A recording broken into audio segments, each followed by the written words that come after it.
1, 2, 3, 4.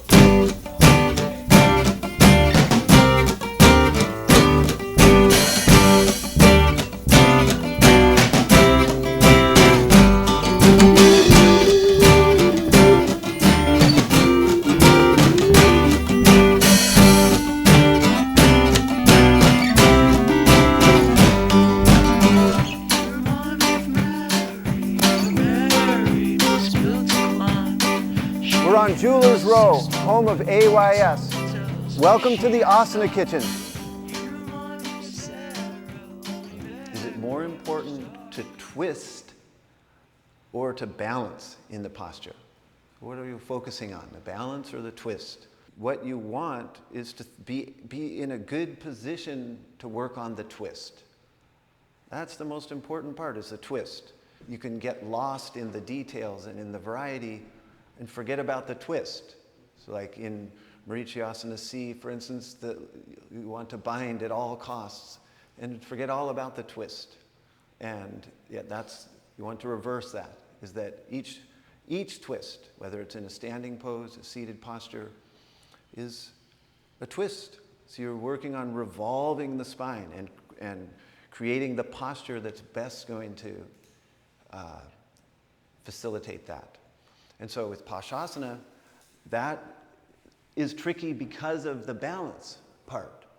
So with each posture, the first thing to consider is the foundation of the posture.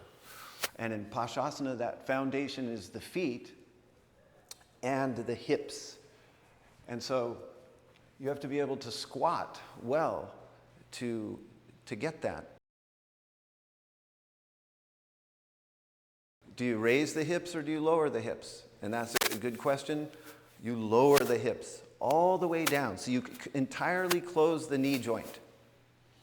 And then you see where the weight distribution falls. So you want that weight to be vertical over the foundation of the feet.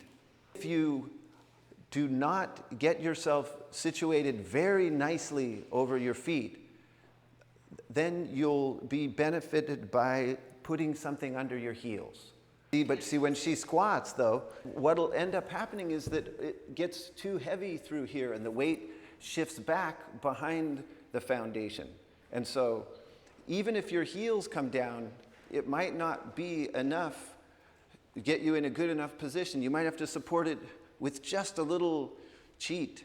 Now that she just raised the heels just the slightest bit, now look at the hips and the positioning of the spine and chest. Whereas go back to the other. If she goes back to the other, see how she's kind of sunk down and back. And even if she were to like go for it and take the twist in that position, it just won't really be nice rotation for the spine. And so that's what I mean by clarifying the foundation of the posture. And that's the first part, and somewhat a tricky part, because people are often reluctant to support the heels, but it's a fine thing to do. There's no problem. In fact, it's better to do that than to have the faulty foundation. But an alternative to that is to use the wall. And that was Guruji, he used to have you use the wall for Pasasana if you couldn't squat. So a positioning like that, you can work at it. And this is all just for you to start to understand what the foundation is? What the foundation is, to get the feeling of the rotation of the spine in a thorough, so from the base upwards, and feeling the whole extent of the spine in that rotation. So you roll up the mat as much as you need to, but not more. So you have to find that exact right place, because if you put too much height, then you won't. Because a lot of it comes from a shortness here in the Achilles. And so that's a slow process to lengthen that. But you want to give yourself every possibility of doing that. So if there's too much height, then this will just have no encouragement to extend or work. Now, some people elect to do it this way. But I'm not an advocate of this because of how destabilizing it is. And it could be okay if some people will be able to take the twist, and then lower back onto their heels because they've bound. Like it kind of binds it in and tightens it up, but even that's a little bit sketchy. So I favor either the wall, which is kind of inconvenient in class often. So the best alternative is the rolling up something. That you don't want to be up here in your Pasasana. You want to be down. And that is part of the grounding that happens. So the feet, boom, they're planted and the hips are down. And from that groundedness, then the spine grows up out of that and begins to lift and turn. And you turn to the left first. The front arm internally rotates. So first you lift up the spine, keeping the hips down and turning to the left. And then this turns inwards, and you try to close this gap and get this arm down as low as possible around that leg. Okay, and so then with that internal rotation, it means when you bend the elbow, this palm will be facing out. All right, then the other arm externally rotates. No, roll that back, yeah. So look at that, Joy. That shoulder rolls back. So you have one internally rotated, keep that, and one externally rotated. And so this means if that's happening, she's falling back, then she didn't put enough height under her heels to create the foundation that was needed. You have to be able to transfer your weight forward without lifting up the hips too much. So they still stay down, and yet there's a buoyancy that allows you to get forward. But she'll still need to work with some little height under the heels.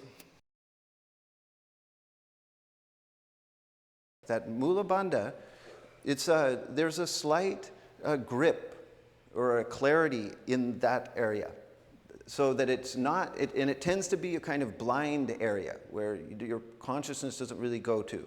And so when you're saying activate Mula Bandha, you're meaning this feeling of support right central within the pelvic floor area at the very base, and that the twist, the upward feeling of that rotation begins there. And that's in contrast to the feet and hips going down. And so, the feet, the arch of the foot is a mimicking of the Mula Bandha, or a grosser action. So the Mula Bandha action is an arch type of action there that helps the twist and helps the lift.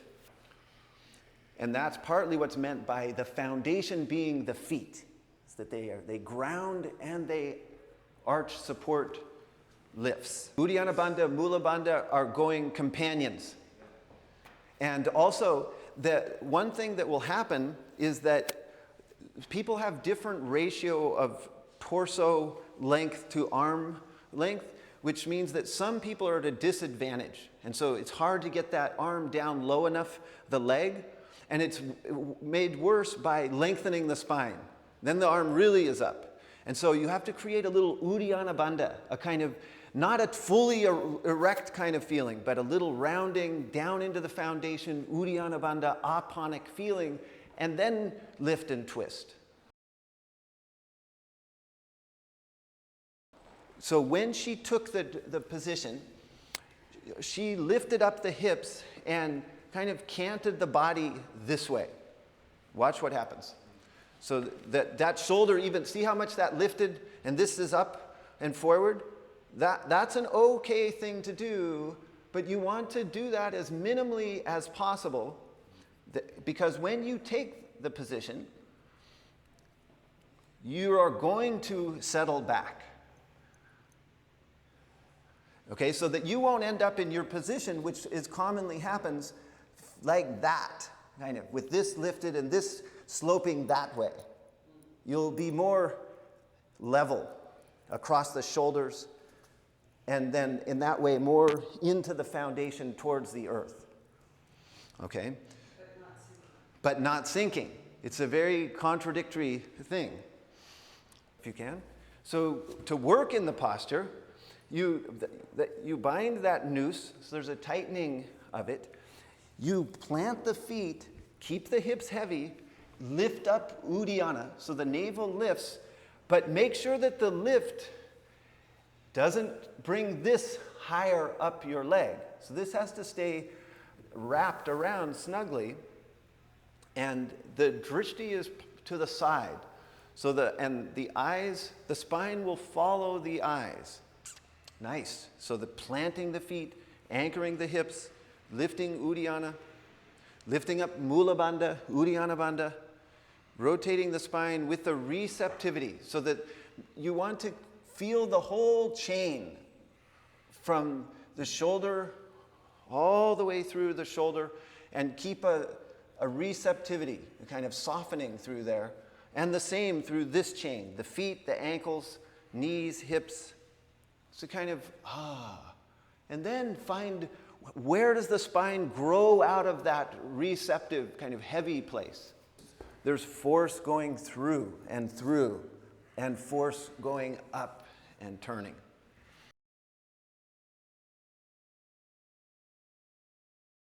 To make the posture easier, you put height under your heels. You separate the feet. You offset the feet in the direction, the one where you're going to twist, that leg goes back, or the opposite leg goes forward. All of those make it easier. Okay? And the reverse is true. To put the feet together, to get rid of the height, those are making it more challenging. And you have to find where you are along those different variables and work. In a very succinct answer about the second series, when to start it, it's after you've made a very mature, sustained effort in the primary. And that does not mean binding in this or that, or doing any posture or dropping back. It only means you've made a very dedicated, serious effort in the primary over several months, and leading between 1 and 3 years. And then, no matter where you are in the primary, you can work with Pasasana and start the intermediate. Ganesh is the wielder of the noose. His noose is here and there. All right, so and it's significant that this is the first posture in the second series. You have to meet up with Ganesh immediately. The Pasasana is, for most people, is not a breeze. It's not only not a breeze, but it's a very slow developing, if developing at all. So you have to be kind of in relationship to obstacles that are not easy to work with, or impossible even. They're not going to change. And that's a beautiful way to start the intermediate, to start to think about the practice differently. And it's an ego check, is what it is. It's a noose that kind of hangs your ego. And so you have to get a different reason to practice, other than collecting asana trophies. So he's not the remover of obstacles. That's the Hallmark card version. He's the lord of obstacles. His whole traffic is in obstacles. He'll place them, he'll remove them. So there's parts within you that are going to get stuck because of what it can show you. That it's supposed to be challenging, it's supposed to get you stuck. Yep. It's supposed to be hard. And it's supposed to... Right. And to cause you to observe your ego, the lower mind, and your reactions. And then also that can cause you to bypass the steps. It's just to want to bind, instead of just finding the proper foundation and building it from there.